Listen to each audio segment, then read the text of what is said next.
Well, welcome. It's good to see you today. We'll be set up here so you can see what I'm doing. आपका स्वागत है और आप लोगों को देखना मुझे बहुत ही आनंद की बात लगती है। In this time together in part 4, we're talking about breaking the power of the devil.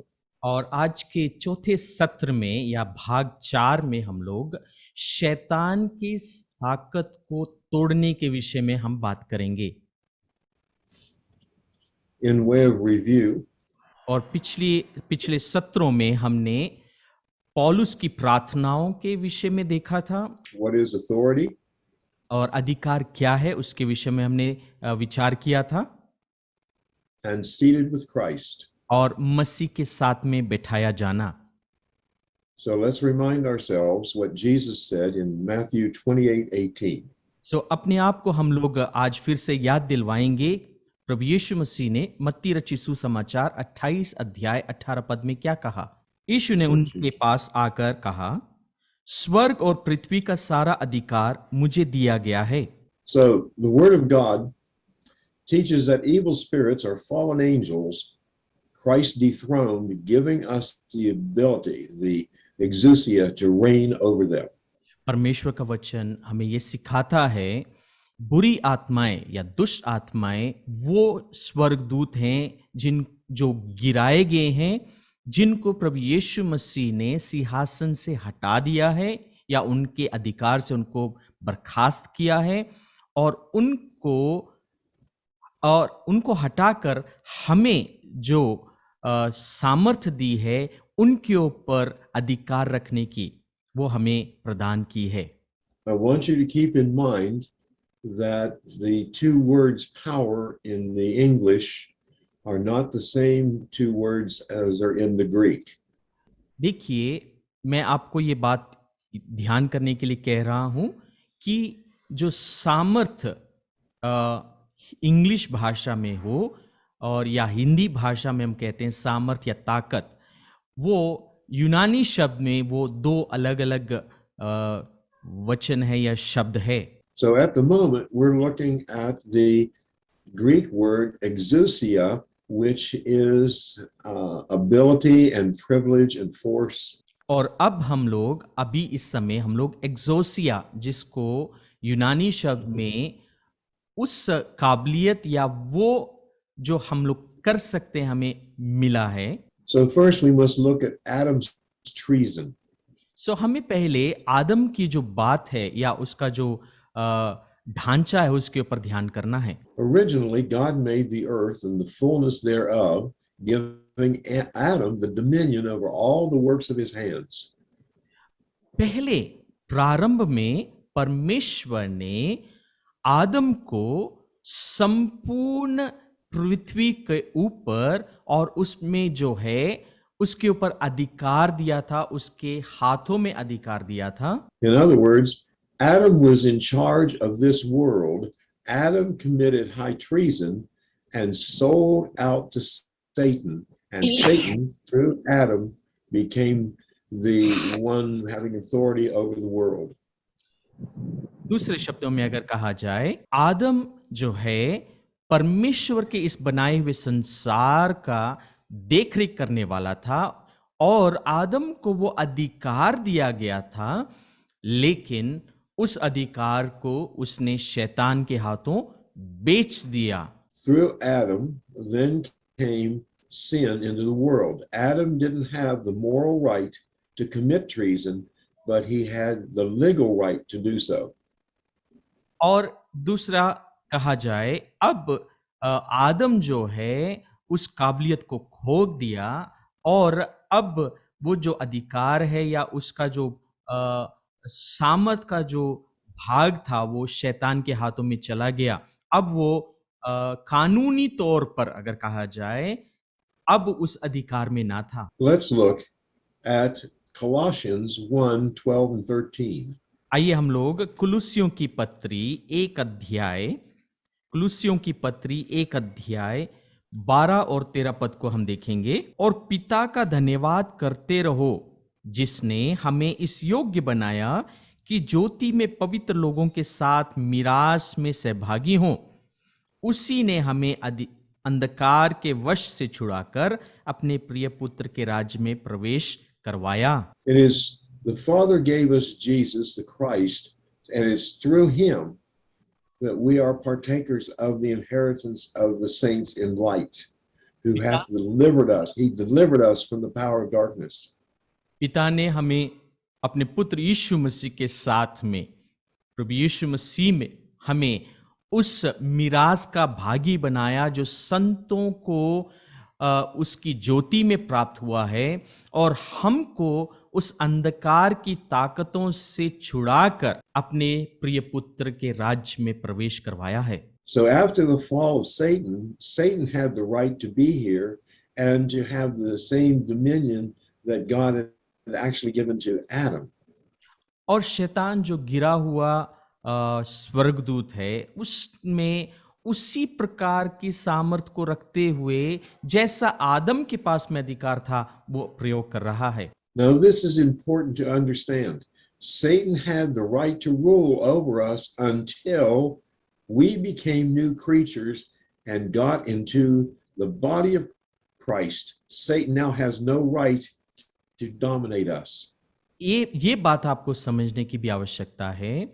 शैतान को हम पर अधिकार करने की सामर्थ हो सकती है या था उस समय तक जब तक हमने प्रभु को ग्रहण कर उसके देह में, यानी उसके मसीह के देह में जब शामिल हो गए, वो उस अधिकार को हम पर नहीं कर सकता है, वो अधिकार को खो चुका है। So in the scripture that we just looked at, Colossians 1, verses 12 and 13, this is why Satan has no right to rule or dominate us. और हमने पहला कुलुस्सियों का पहला अध्याय 12 और 13 पद में हमने पढ़ा और देखा, इस कारण शैतान को हम पर अधिकार करने का या हमारे ऊपर अधिकार रखने का कोई सामर्थ्य नहीं है। The average Christian has more faith in Satan's authority and power than in God's,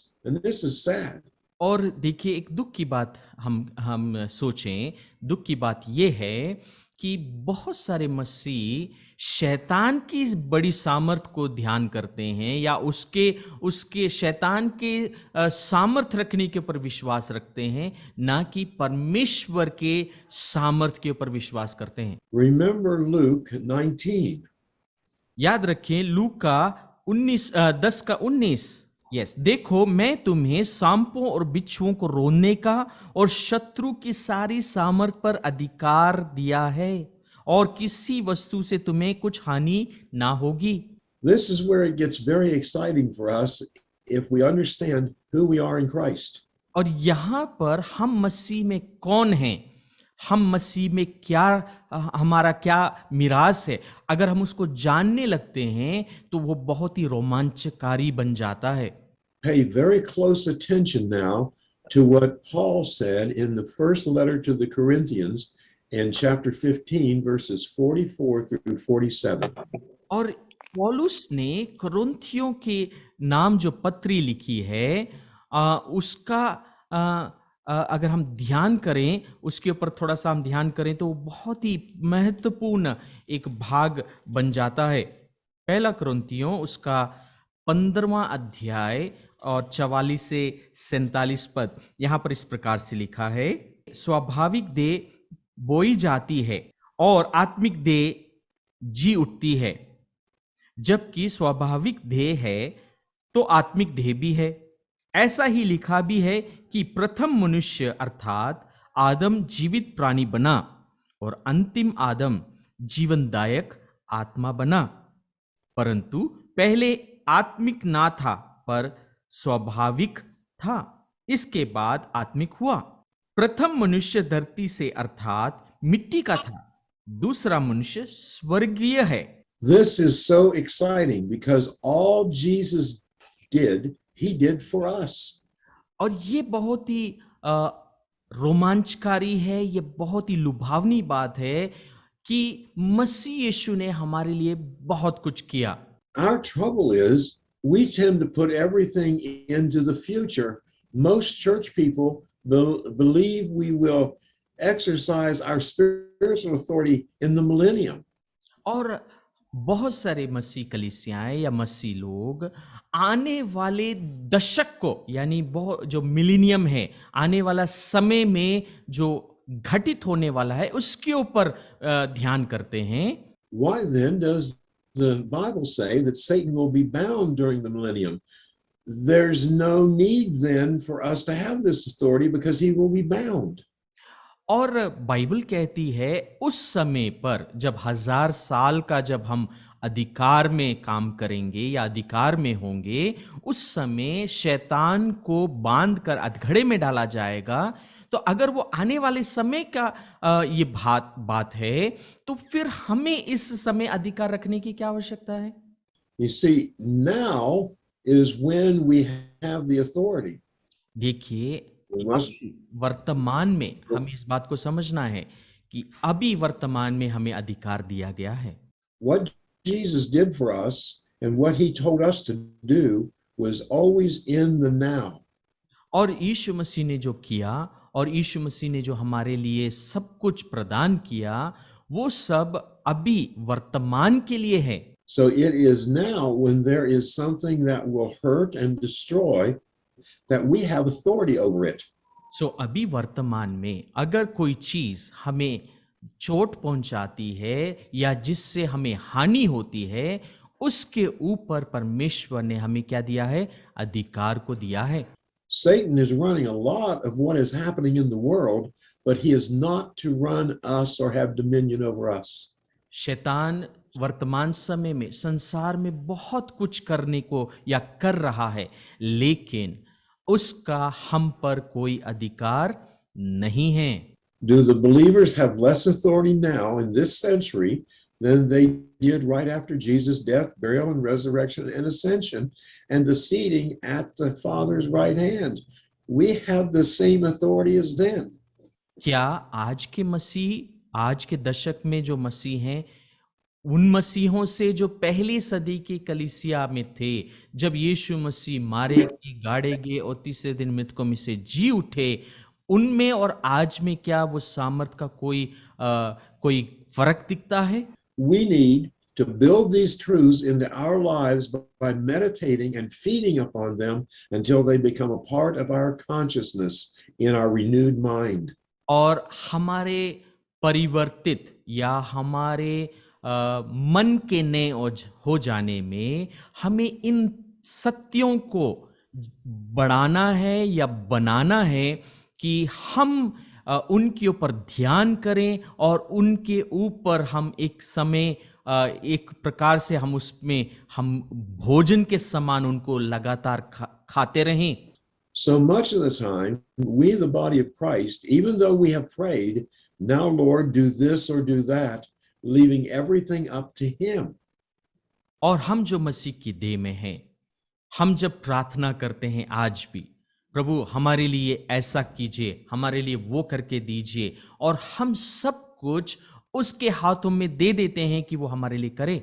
But Christ our Lord has conferred his authority on earth to his body. That's us, believers.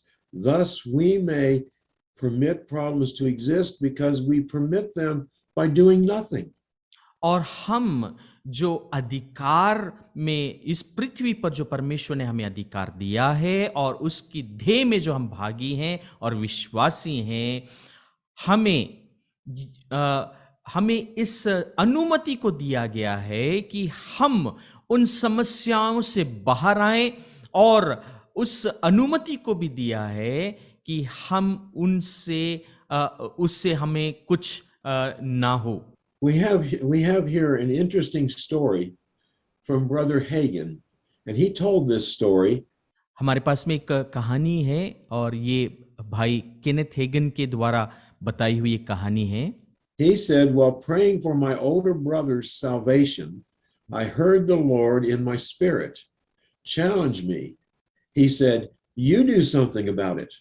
I always had prayed God save him.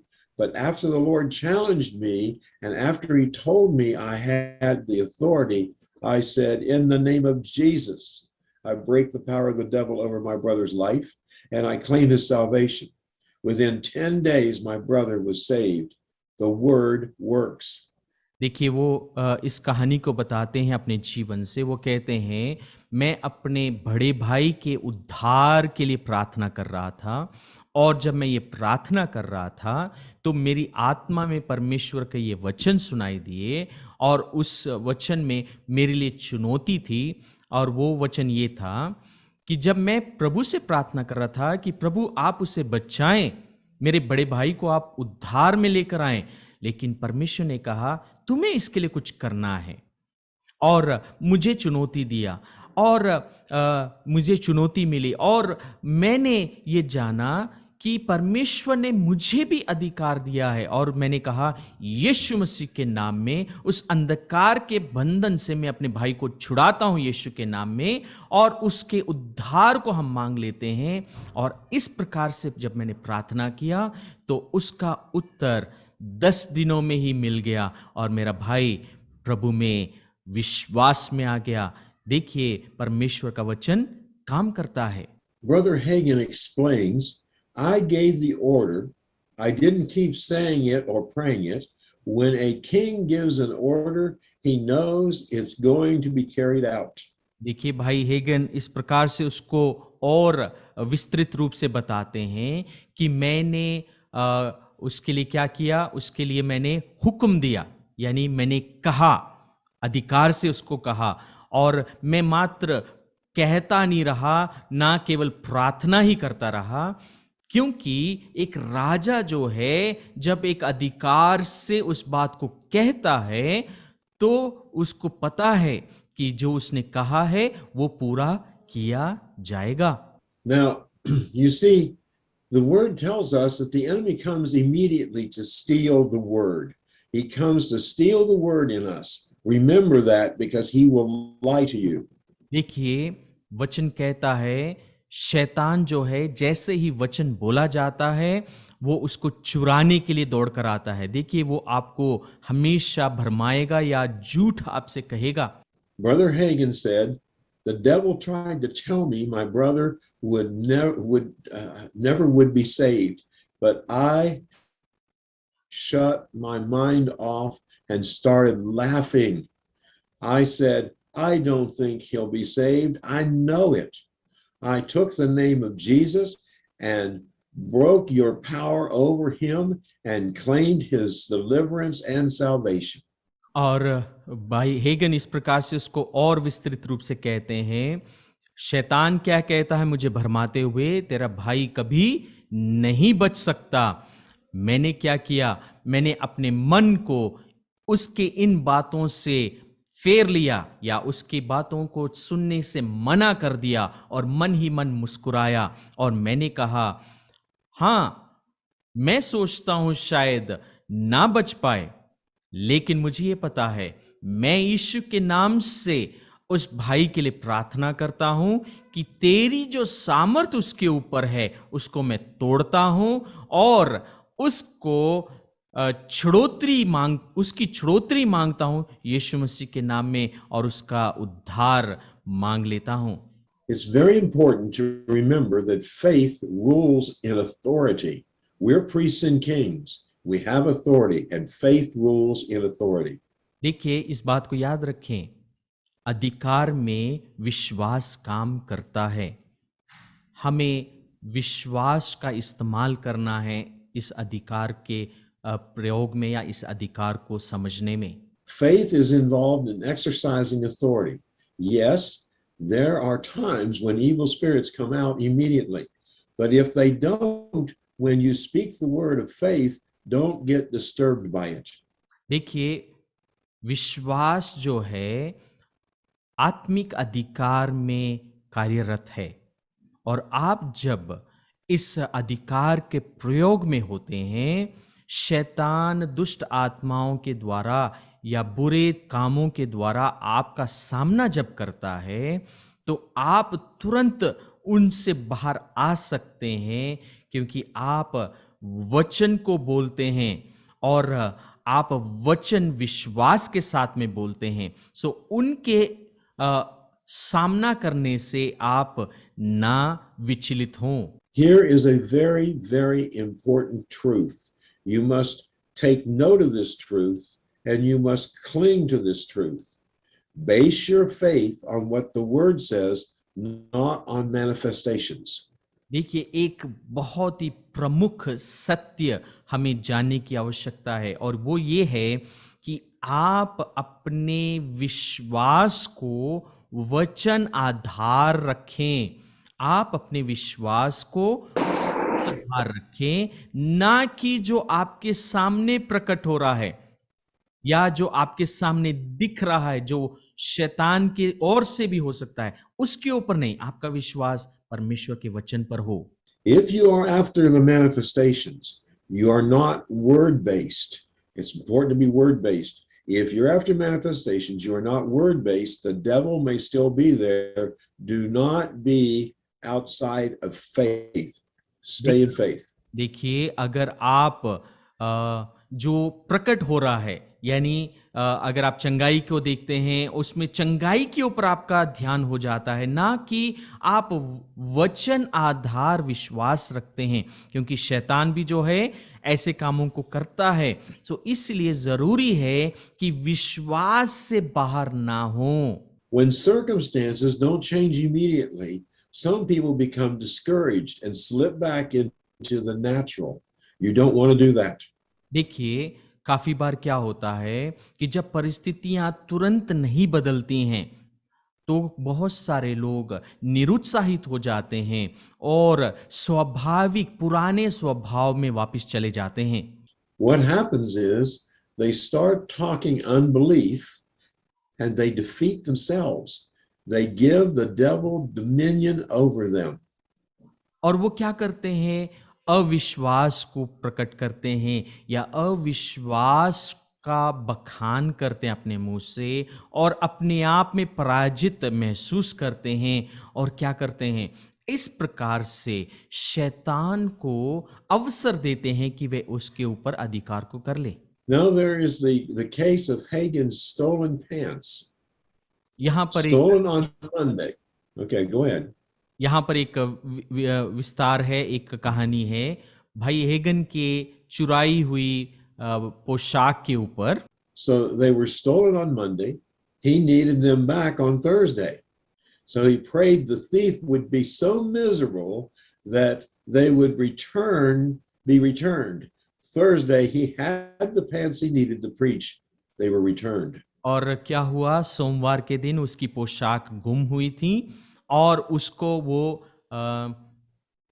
वीरवार को आवश्यक था, Thursday को उसको चाहिए था ताकि संदेश देने के लिए जा सके। तो उसने प्रार्थना किया कि जिसने उसे चुराया है वो इतना विचलित हो कि वो मेरे कपड़े थर्सडे तक मुझे वापस दे दें। और क्या हुआ?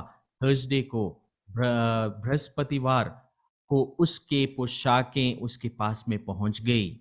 Notice he prayed on Monday when the pants disappeared. याद रखें, उसने सोमवार को प्रार्थना किया जब उसके कपड़े गुम हुए। But they didn't reappear on Monday, but they reappeared when he needed them on Thursday. The word always works. और सोमवार जब उसने प्रार्थना किया तो सोमवार को ही उसके कपड़े उसको नहीं मिल गए। वो कपड़े उसके पास में तब आए जब उसको उसकी जरूरत थी। याद रखें, परमेश्वर के वचन आधार विश्वास से जो हम प्रार्थना करते हैं वो काम करता है। In the last session, I told you to pray prayers from Ephesians 1 and I believe it was Ephesians 3, but pray them for yourselves. And I hope you did that because each of the things, the lessons that I'm teaching build one on the other. So it's very important to do that. और मैं सोचता हूं जिस गृह कार्य को मैंने आपको दिया था कि आप इफिसियों की पत्री 1 अध्याय 16 पद से जो प्रार्थना है पौलुस की उसको आप करें, और मैं सोचता हूं आपने उसको किया होगा। और जितने सत्र हम सीख रहे हैं, देखिए एक सत्र के ऊपर दूसरा सत्र तैयार है और वो उसी के ऊपर उसको रखा जा सकता है। In some of the examples I've just given you, it shows that we can be breaking the power of the devil. और कुछ जो उदाहरण मैंने आपके सामने रखे वो ये भी प्रकट करते हैं कि हम शैतान की जो ताकत है उसको तोड़ सकते हैं। I hope you have taken notes on the scriptures that were used, and then in this week, you review those scriptures between now and our next session so that those scriptures are close to your heart, close to your mind, and close to your mouth when you speak them out in power. मैं ये विश्वास करता हूं कि आप सत्र में आप अपने नोट्स को लिख रहे हैं और उन बाइबल वचनों को आपने अपने पुस्तिका पर लिख रखा है, और इस हफ्ते भर में अगले सत्र में आने से पहले मैं विश्वास करता हूं, मैं सोचता हूं कि आप उन वचनों को पढ़ेंगे, उन वचनों पर ध्यान करेंगे और उन वचनों को अपने मुंह से भी बोलेंगे। So, what I'm showing you now is we can break the power of the devil, that we do have the authority, and that we are not victims anymore once we come to Christ. और मैं क्या कह रहा हूं कि हमने ये सीखा कि हम शैतान की ताकत को तोड़ते हैं क्योंकि हमने परमेश्वर की ओर से अधिकार पाया है, और अब हम किसी भी प्रकार से लाचार नहीं हैं। The Christian is a new creature in Christ Jesus. मसीह जो है यीशु मसीह में एक नई सृष्टि है। We are priests and kings in the here and now. हम मसीह में आज राजपचधारी और राजा हैं। We must learn and practice to use our authority. हमें अपने अधिकार को जानना और उसका इस्तेमाल करना सीखना है। We must always go on what the word says, not on our feelings or because we haven't seen it come to pass yet. और हमें वचन आधार अपने विश्वास को देखना है, ना कि हम क्या अनुभव कर रहे हैं या मेरी क्या भावनाएं हैं।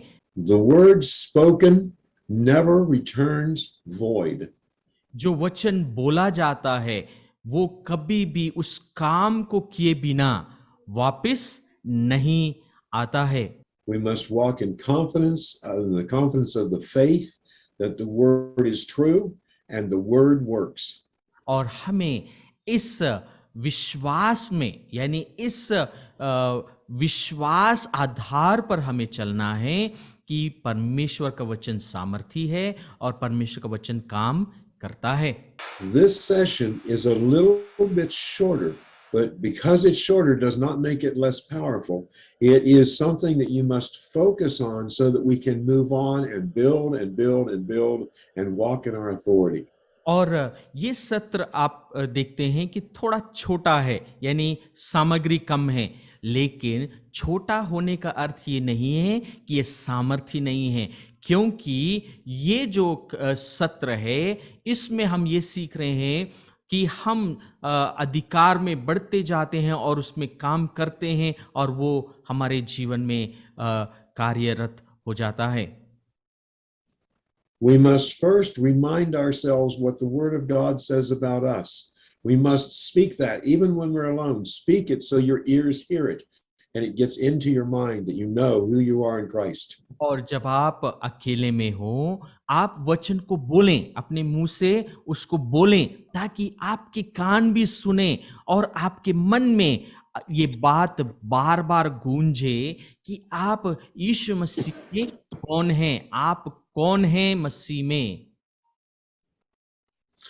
Once that gets into your mind, once your mind has been renewed, make sure you remind Satan of your authority over him, that he must flee. When you resist him, he must flee.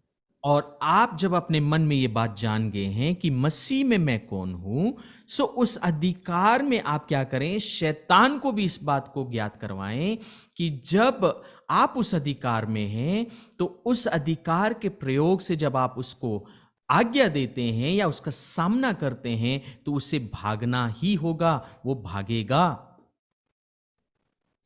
As a Christian, you are not a victim of evil. You have authority over evil to stop it where it is.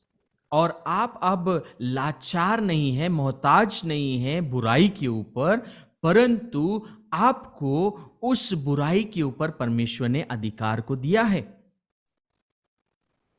In the next session, we are going to be talking about exercising the authority, how we exercise that authority, how that works. But remember, the word always works.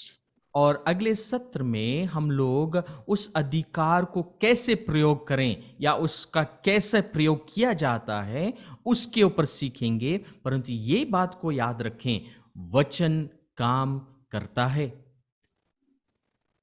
So that completes our session today. और इससे आज का सत्र जो है समाप्त होता है। Thank you so much pastor for this beautiful session. और मैं सोचता हूँ और हम लोग इस बात को जान रहे हैं कि परमेश्वर में हम कौन हैं और परमेश्वर ने हमें कैसे अधिकार दिया है।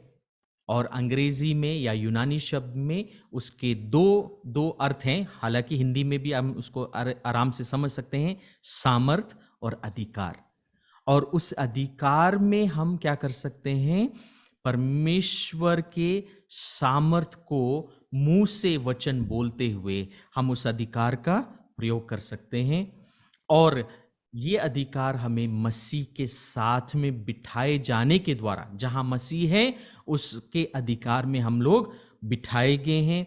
और ये अधिकार जो है, शैतान जो गिरा हुआ या गिरा दिया गया एक स्वर्गदूत जो प्रचंड रूप से शायद अपने अधिकार को आज समावेश में आप देखें संसार पर शायद वो अधिकार को दिखाता है, लेकिन आप जो मसीह में आ जाते हैं, आप उस अधिकार के, शैतान के अधिकार से आप निकाल दिए जाते हैं और अब आप अपने में अधिकार रखते हैं। यानी जो मसीह आपको अधिकार दिए हैं, वो जो सामर्थ्य दिए हैं, और लूका 10:19 में इसका बखान किया गया है, वो आपके पैरों तले रोंदा जा सकता है।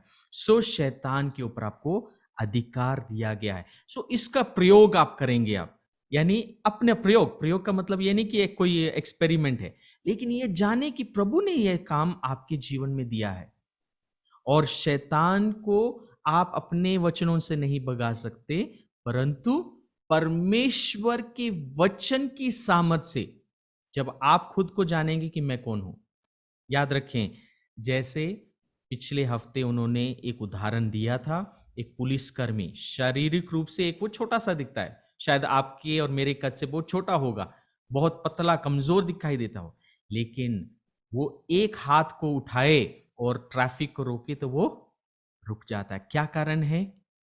उसको जो अधिकार दिया गया। मसीह में भी हमें वो अधिकार दिया है, और वो अधिकार का प्रयोग शायद एकदम से हम किसी बात को कह रहे हैं, जैसे उन्होंने एक उदाहरण दिया, पास्टर साहब का पैंट या उसके कपड़े सोमवार को गुम हुए, उन्होंने प्रार्थना किया, लेकिन उनको तभी प्राप्त हुआ जब उनको उसकी जरूरत है। सो प्यारे मित्रों, ये वह जो सत्र है, इस सत्र में हम लोग शैतान के अधिकार को तोड़ने के विषय में, यानी उसके ऊपर कैसे परमेश्वर हमें सहायता करता है कि हम उसके अधिकार को खत्म करते हुए आगे को बढ़ें, उस विषय में हमने सीखा है। हमारा ये मलयुद्ध कौन सा है, शारीरिक है या आत्मिक है? आत्मिक मलयुद्ध है। और आत्मिक मलयुद्ध में हमारे जो शस्त्र हैं वो आत्मिक तौर पर परमेश्वर ने हमें दिए हैं, और हम लोग उस अधिकार का प्रयोग करते जा रहे हैं। आइए हम लोग इस समय प्रार्थना करेंगे और इस सत्र को खत्म करेंगे। हालांकि पासवान अस्वस्थ हैं, उनका गला ठीक नहीं था, लेकिन फिर भी उन्होंने कहा नहीं, हम इस सत्र को करेंगे। हम धन्यवाद करते हैं परमेश्वर का। आइए हम लोग इस सत्र को हम लोग खत्म करेंगे। इस समय मैं अनुरोध करता हूं प्रॉफिट अमित कुमार जी, प्रॉफिट अमित कुमार, अगर आप मेरी आवाज सुन रहे हैं, आप अपना माइक अनम्यूट करके आखिरी प्रार्थना को हमारे बीच में करें।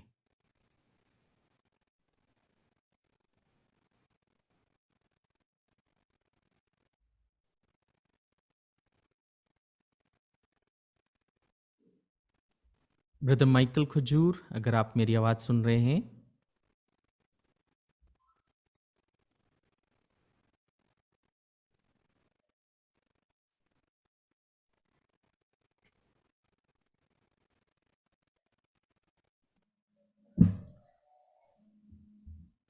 आइए हम लोग आखिर प्रार्थना को हमारे बीच में पास्टर कमलेश जी हैं वो करेंगे, और उसके बाद में हम लोग इस सत्र को हमारे महान और जीवित जिंदा परमेश्वर यीशु मसीह, एक बार फिर से प्रभु आपकी हुजूरी में आते हैं। इस सेक्शन को, इस सत्र को प्रभु, इस क्लास को प्रभु हम लोगों ने अटेंड किया। प्रभु जी यीशु मसीह, हम आपको धन्यवाद देते हैं। जितने हमारे पार्टिसिपेंट हैं प्रभु, उनको आशीषित कीजिए।